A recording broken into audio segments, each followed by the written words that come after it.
একবার গ্রামারপুর রাজ্যে এক বিরাট সমস্যা দেখা দিল।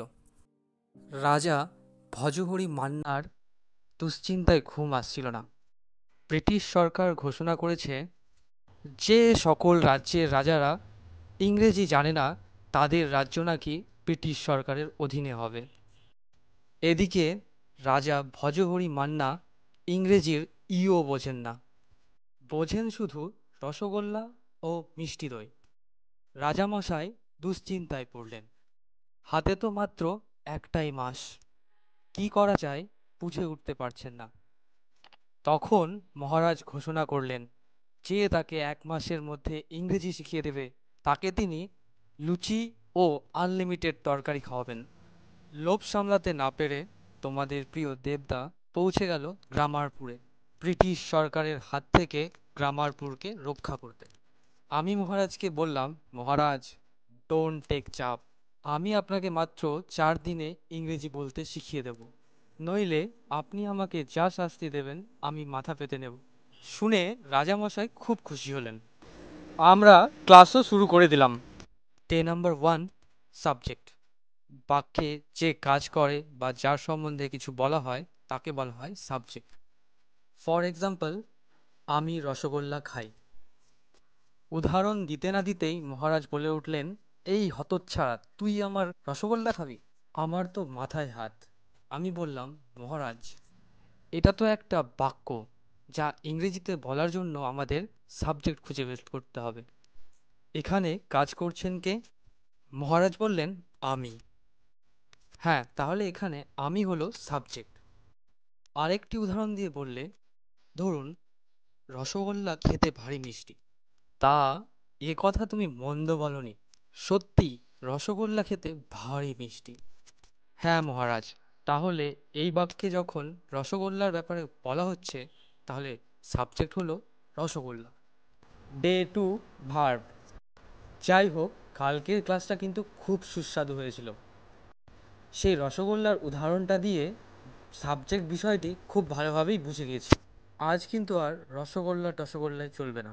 আজ একটু অন্য কিছু হলে ভার্ব বিষয়টা হয়তো ভালোই বুঝতে পারবো।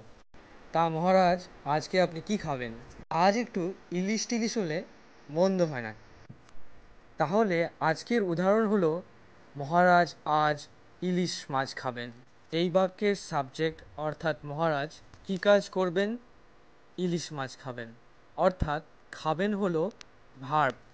আচ্ছা দেবদা, পদ্মার ইলিশ খুব সুস্বাদু, এই বাক্যে তো কোনো কাজ নেই, তাহলে কি এই বাক্যে ভার্ব নেই? মহারাজ, খাসা প্রশ্ন করেছেন কিন্তু।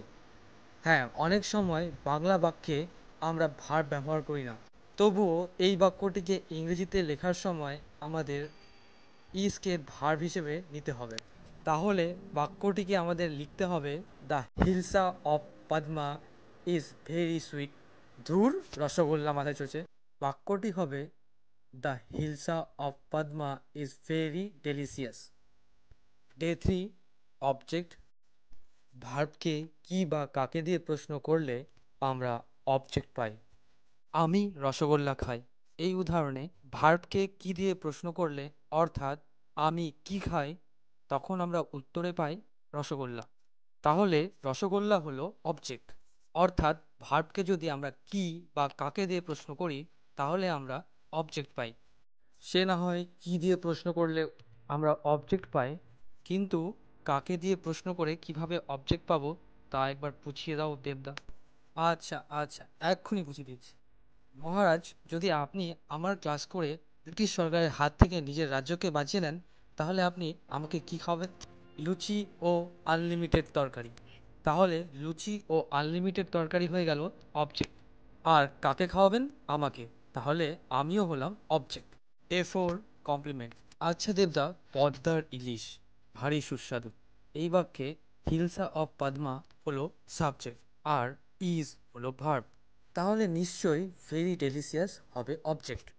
না মহারাজ, এটা অবজেক্ট নয়, কারণ এখানে আমরা নতুন কোনো ইনফরমেশন পাচ্ছি না, বরং সাবজেক্টের ব্যাপারেই জানতে পারছি যে hilsa of Padma is very delicious. যেহেতু এটি সাবজেক্টের ব্যাপারে আমাদের এক্সট্রা ইনফরমেশন দিচ্ছে, তাই এটি একটি অবজেক্ট নয়, এটি একটি সাবজেক্ট কমপ্লিমেন্ট। এছাড়া অবজেক্ট কমপ্লিমেন্টও হয়, যা অবজেক্টের ব্যাপারে আমাদের এক্সট্রা ইনফরমেশন দেয়।